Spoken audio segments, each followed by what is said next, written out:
Assalamualaikum anak-anak pelajar cikgu.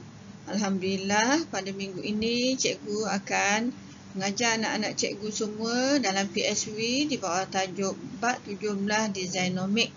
Jadi tajuk ni adalah tajuk akhir dalam didikan seni kita. Jadi kita lihat yang pertama dari segi objektif anak-anak pelajar cikgu, apakah objektif di dalam tajuk Designomik ini? Jadi yang pertama, anak-anak pelajar cikgu perlu memahami teori Designomik dalam proses pembentukan karya. Seterusnya, mengeksplorasi dan mengaplikasi kaedah pembentukan dan perkembangan Designomik, dapat menzahirkan idea dan konsep melalui pelbagai sumber dan teknologi dalam penjanaan tugasan Designomik. Kemudian yang keempat, anak-anak pelajar cikgu boleh menghayati hasil karya seni visual berpandukan teori dan pemahaman tentang Designomik. Sekarang kita lihat kepada definisi Designomik. Jadi untuk makluman anak-anak pelajar cikgu, apabila kita sebut Designomik, ia sebenarnya adalah gabungan perkataan design, iaitu maksudnya seni reka, dan satu lagi adalah dengan perkataan ekonomik, iaitu ekonomi, yang mana apabila gabungan perkataan tersebut, ia mempunyai ciri-ciri kebolehgunaan dan kebolehpasaran pada rekaan sesuatu produk atau karya. Sekarang kita lihat apakah tujuan aplikasi Designomik. Maksudnya mengapa kita menggunakan Designomik di dalam PSW kita. Jadi antaranya ialah melalui aplikasi Designomik, ia dapat memperlihatkan daya tarikan yang tinggi melalui ciri-ciri keunikan dan kelainan pada rekaan yang dihasilkan bagi tujuan keusahawanan. Maksudnya sebagaimana anak-anak pelajar hasilkan karya seni melalui tugasan, karya-karya itu sebenarnya untuk mengilhamkan diri anak-anak pelajar cikgu apabila menceburi bidang keusahawanan nanti ya. Seterusnya, ia juga mempunyai daya tarikan dan fungsi yang tersendiri. Maksudnya hasil karya yang dihasilkan itu ada daya tarikan kepada sesiapa yang berminat dengan bahan yang dihasilkan ya. Dan sekarang kita lihat kepada kaedah pembentukan dan proses perkembangan Designomik. Jadi bila dilihat Designomik itu sendiri, sebenarnya ia berbeza-beza antara seni halus, seni reka dan seni kraft. Dan ia juga terkandung dalam teori reka bentuk sejagat, iaitu Universal Design Theory, yang menggariskan kepada 7 prinsip utama.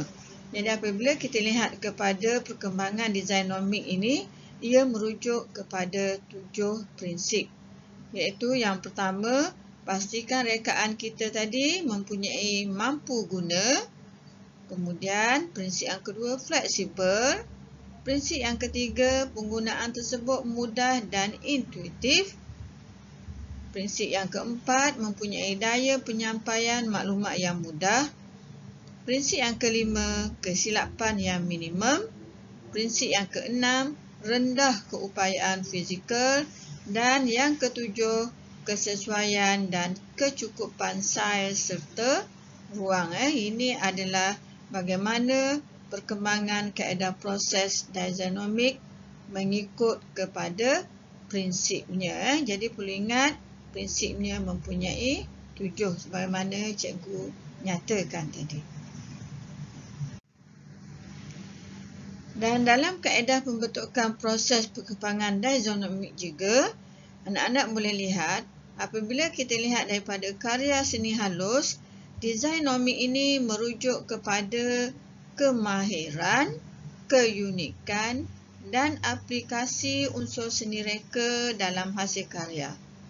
Bermakna projek yang anak-anak lakukan, terutama di dalam tugasan yang cikgu beri tadi, anak-anak menggunakan aplikasi Designomik.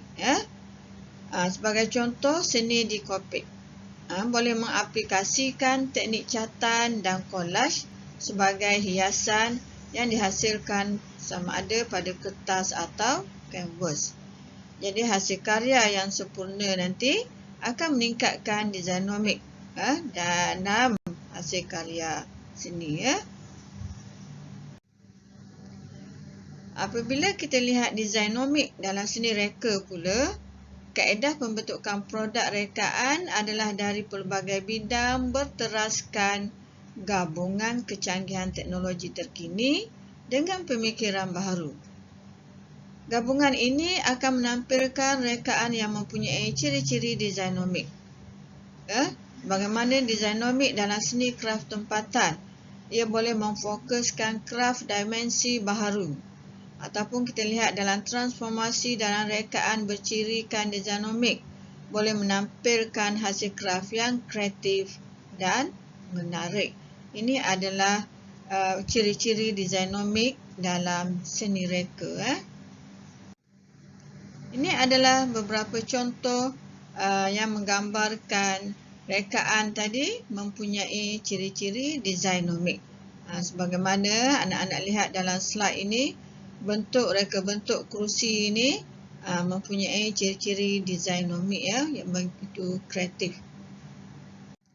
Ataupun dalam seni decoupage ini, anak-anak boleh lihat gabungan lukisan karya yang dihasilkan pada produk yang menimbulkan daya tarikan kepada pengguna yang menginginkan produk seni halus begini.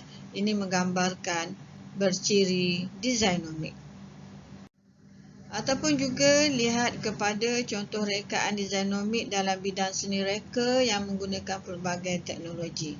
Ini semua adalah mempunyai ciri-ciri yang tinggi di dalam tarikan pengguna itu sendiri. Ini juga adalah contoh rekaan bercirikan designomik dalam seni kraf tempatan yang menggambarkan kraf dimensi baru. Boleh menggunakan barang-barang kita semula yang boleh menghasilkan kraf dimensi baru bercirikan designomik. Okey, sekarang kita lihat kepada tugasan. Jadi apa yang cikgu ingin anak-anak lakukan dalam tugasan adalah menggunakan ciri-ciri designomik. Anak-anak boleh menggunakan bahan kitas semula, apa sahaja bahan kitas semula yang bersesuaian, menggunakan aplikasi designomik, dan hasil yang anak-anak pelajar cikgu lakukan tadi tampalkan dalam buku skrap dan gambar produk tersebut. Maka ini adalah contoh-contoh ciri-ciri yang ada pada designomik. Anak-anak boleh Google ataupun menggunakan majalah-majalah untuk menghasilkan produk. Ini adalah beberapa contoh hasil tugasan yang mana anak-anak boleh lihat tengok bentuk kicing menggunakan barang kita semula. Di sini kicing itu corak menggunakan corak daun getah dikeringkan, diawet, kemudian dilaminate, kemudian kita menggunakan kunci untuk dijadikan sebagai rantai kunci tadi sebagai kicing. Ataupun bahan-bahan kita semula seperti garfu yang tidak digunakan disusun balik diolah menggunakan aplikasi designomik. Jadi cikgu mengharapkan anak-anak aplikasikan semua tajuk yang telah kita pelajari daripada topik bab 2 hingga 17, dan insya-Allah produk anak-anak nanti bila siap kita akan kumpul, kemudian apa-apa yang dihasilkan itu hasil semuanya adalah gabungan kepada designomik. Itu sahaja untuk pengajaran cikgu pada hari ini. Cikgu ucapkan tahniah kepada semua kerana dapat belajar dengan jayanya. Sekian, terima kasih.